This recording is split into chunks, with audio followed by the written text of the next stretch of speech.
And I really, as I'm listening to you and really discerning the message that you are shining through as a vessel, I appreciate your perspective and I appreciate your words and I Mhm. appreciate that the elevation of the vibration that you are in this space.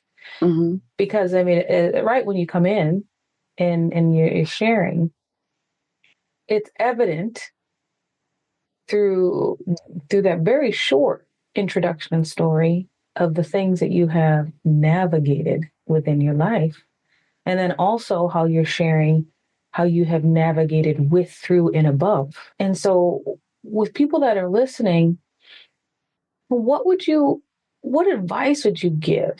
Like, what is that turning point for you where you're like, yes, this happened to me. Now I can make this happen for me? Oh, a lot of my life, I've always been gifted in a lot of areas, so many areas that, and this is no shade and this is not like any type of disrespect to any nationality, anything, but my dad used to always say, girl, you like a Mexican and a Jamaican mushed together. You just do everything. Like it's nothing like that you touch that you can't do, but you can't do everything. Well, who says I can't do everything? Right. So I was told that so long. Oh, you just a know-it-all, you think everything, or you just gotta up one on everybody with everything, or you can't leave something for somebody else. And that has always it used to always make me feel like I need to to make myself small to fit in to groups, or make myself put myself in the background, do the work, but let other people get the credit for it.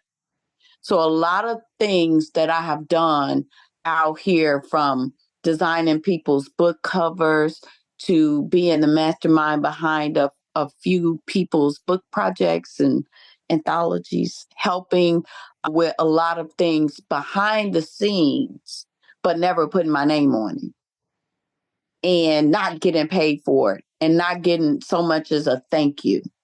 Or they may write a review and say thank you and then take it down because they want the accolades of the work.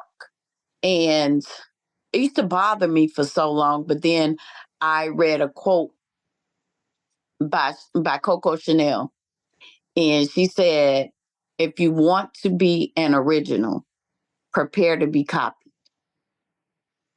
So I used to get so frustrated because I always had these things like a visionary. I always had these things that go on in my mind. I'm a creative. I do poetry. I used to sing before I had thyroid removal because I have thyroid cancer, lupus, and fibromyalgia, and now fibroids. And so I'm not working right now, but I used to work in DCFS. Of course, that was my path after I emancipated. I did Department of Children and Family Services, therapeutic foster care programs, and I helped start that initiative here in Illinois. But once I did that for probably about 10 or 11 years, and once I got diagnosed with cancer, I actually started to stay home more. And my creative the same way I was creative at work and got all type of recognition and moved up in my career pretty fast from office assistant to an executive assistant within a year. I was able to take that same creativity and bring it home and just start doing things on my. And yes, I'm talented in every area, and I'm going to step out and I'm going to show people, yes, I can podcast, yes, I can write, yes, I write poetry, yes, I do articles, and yes, I do creative design, yes, I do web design, yes, I can sing, I can dance, I can act, I can do drama. I am her. And That's once you right. have that confidence in that, Hmm. and you know that, and it's not a cockiness, it's a godliness. That is the God in me. And I'm not going to dim that because you're insecure. I'm not going to let you. And that's what I would tell people. Never let someone else's insecurities within themselves, don't never let them project that onto you, because that's all that is. They are so rattled by the God in you And I'm going to tell you something else to Dr. Velma, a really good friend of mine and a really great literary titan. She told me, she said, the devil has no face. It's a spirit. And sometimes it clings to the people that you love most.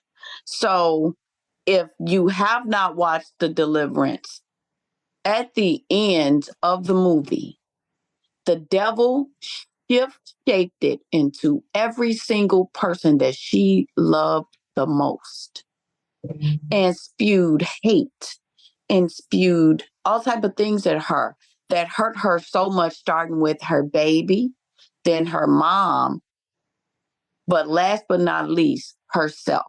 So at the end, she was looking, and this is a, what does they say? This is a spoiler alert, spoiler alert. She shaped it into herself, and she had to fight herself. But that's where the devil messed up, because she did not love herself. So it was an easy fight.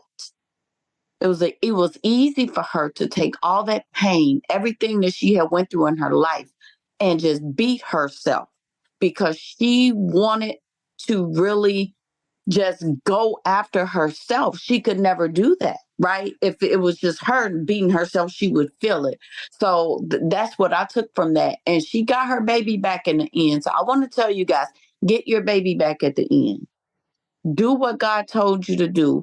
Just trust in what he says and tune all the haters out, because they have that self-hatred that they don't care who they destroy, because they're already destroying themselves.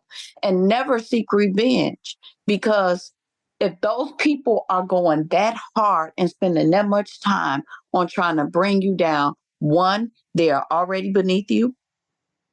Two, if you look down, you'll be distracted. If you look back, you'll be distracted. And you do not want to turn into a grain of salt. You are not Lot's wife. And three, keep moving forward. If you keep moving forward and keep pressing on to what God has for you and what his mission is for you, he will take care of the rest.